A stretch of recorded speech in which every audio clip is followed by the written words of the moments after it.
Today lesson Civics Unit 2 Election, Political Parties and Pressure Groups. Let me move to the video session. What is election? An election is a formal decision making process by which a people chooses an individual to hold public office by voting. Electoral system in India. The electoral system in India has been adapted from the system followed in the United Kingdom. India is a socialist, secular, democratic republic and the largest democracy in the world. The modern India, the Constitution of India came into force on 26th January 1950. You know about that day? So we are always celebrated this day, Republic Day, isn't it? Article 324 of the Indian Constitution provides for an independent election commission in order to ensure free and fair elections in the country. What is free and fair elections? Free means right to make a free choice. Fair, that is give equal opportunity. The Parliament may make provision with respect to all matters relating to elections. Already you know about that. From the 6th standard you learned this Kudavole, isn't it? Before also you learned Kudavole system. What is that? The Kudavole was the system of voting followed during the Chola period in Tamil Nadu. Okay, election process. At the national level, the head of government, the Prime Minister, is elected by the members of the Lok Sabha, the lower house of the Parliament in India. In representative democracy like us, elections are extremely important. Voting in elections are the best way to make your voice heard. Next, nota. If the people in a democratic country are not willing to elect any candidate, they can vote for the option called nota. Nota means none of the above. Rule 49O in the Conduct of Election Rules 1961 of India describes this procedure. Nota was first introduced in the general elections held in 2014. India is the 14th country in the world to introduce nota. Symbol used with the nota option on electronic voting machines in India. Okay, next one is types of election in India. Elections are classified into two types. What is that? Direct election and indirect election. What is direct election?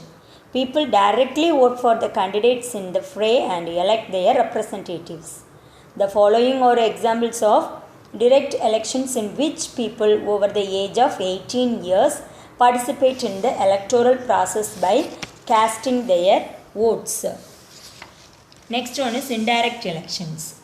Voters elect their representatives who in turn elect their representatives. This method of election is followed for the election of President of India.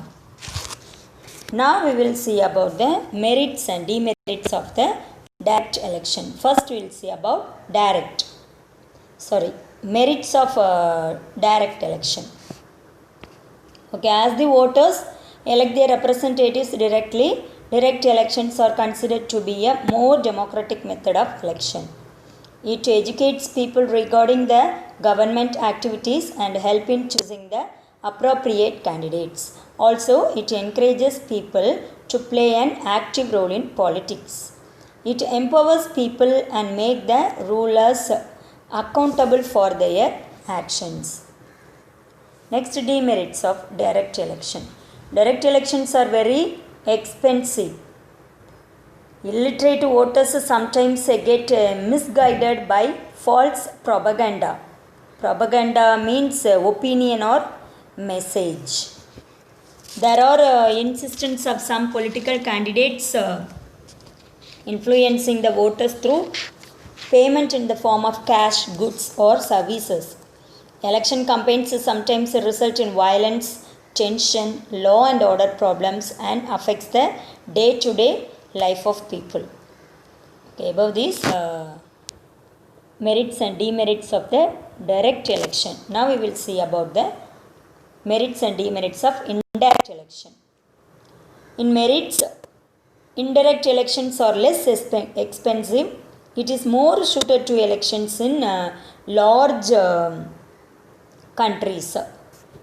Under demerits, if the number of voters is very small, there exists the possibility of corruption and other unfair activities. It is less democratic because people do not have a direct opportunity to elect, but they instead do it through their representatives. So this may not reflect the true will of the people. Next one, political parties. Okay, political parties are an essential part of an democracy. Parties are the link between government and the people.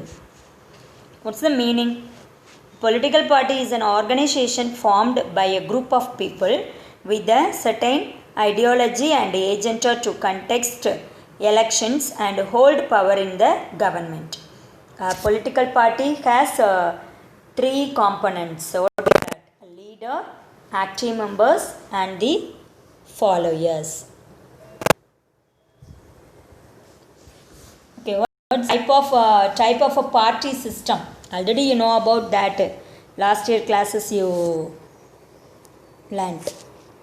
Okay, there are three types of party system in the world. That is single party system, two party system, and multi-party system.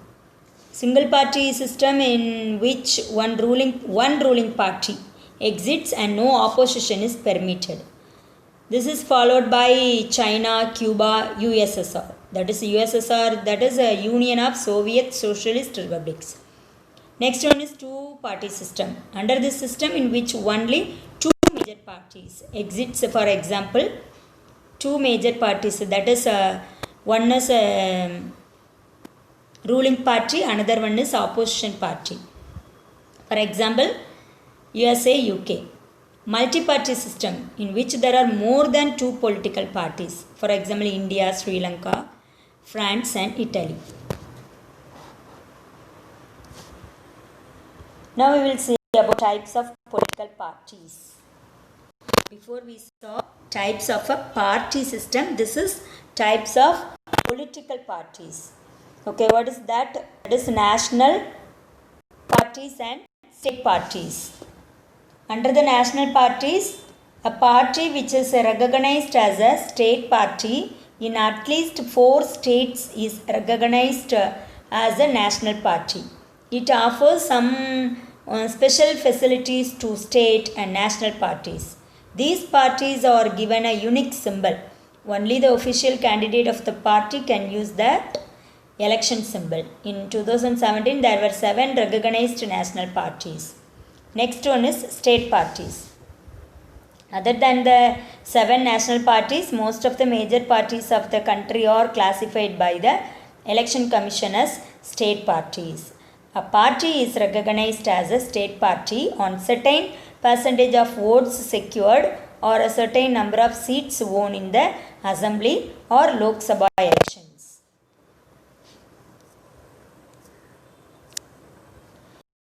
Of political parties. Parties contest elections.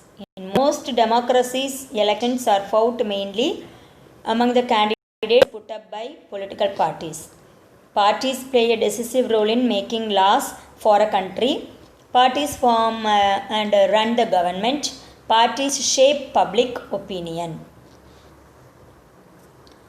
Next, we will see about the role of opposition parties. In our country, in our India, ruling party is BJP, that is Bharatiya Janata Party. Then opposition party is Congress. In a democracy, there may be a two-party system like in the USA or a multi-party system like in India and France.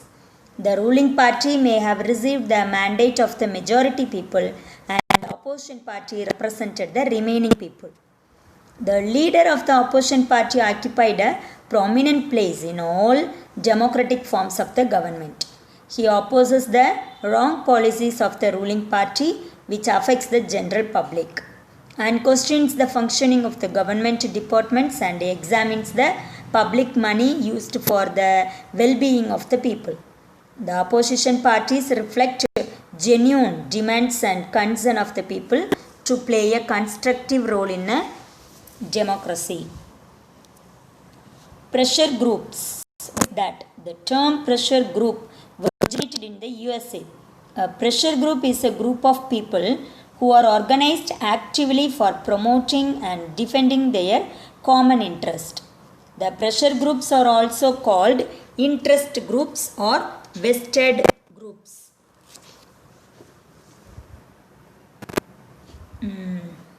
Next one. A large number of pressure groups exist in India, but they are not developed to the same extent as in the USA or the Western countries like Britain, France, Germany, and so on. Now we will see about the functions of the pressure groups in India. Pressure groups carry out a range of functions including representation, political participation,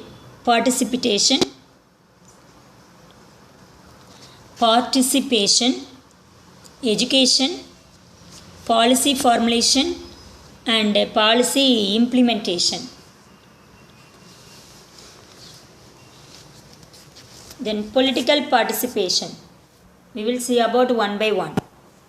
Political participation, what is that? Pressure groups can involve the informal phase of politics, such as petitions, marches, demonstrations, and other forms of political protest. Such forms of political participation have been particularly attractive to young people. Under education, many pressure groups significant resources by carrying out research, maintaining websites, commenting on government policy, and using high-profile academics, scientists, and even celebrities to get their views across with an emphasis to cultivate expert authority. Under policy formulation, though the pressure groups themselves are not policy makers, yet it does not prevent many of them from participating in the policy making process. Many pressure groups are vital sources of information and render advice to the government, and therefore they are regularly consulted in the process of policy formulation. We'll see about next one. Mobilization and people's participation. What is mobilization? Mobilizing people towards socially productive activities that lead to the overall betterment of people's lives is essential. Sometimes earthquakes, tsunamis, floods, and other such natural disasters on a massive scale occur, and people's immediate mobilization for evacuation and emergency relief becomes most essential. Democratic participation. Democracy can succeed only when smaller local groups, and in fact every citizen, can take action that supports the tax and revenue collection systems and immunization programs like pulse polio. To create a better society and nation, the people of India, along with the union and state governments, should come together to fight against the miseries of human life.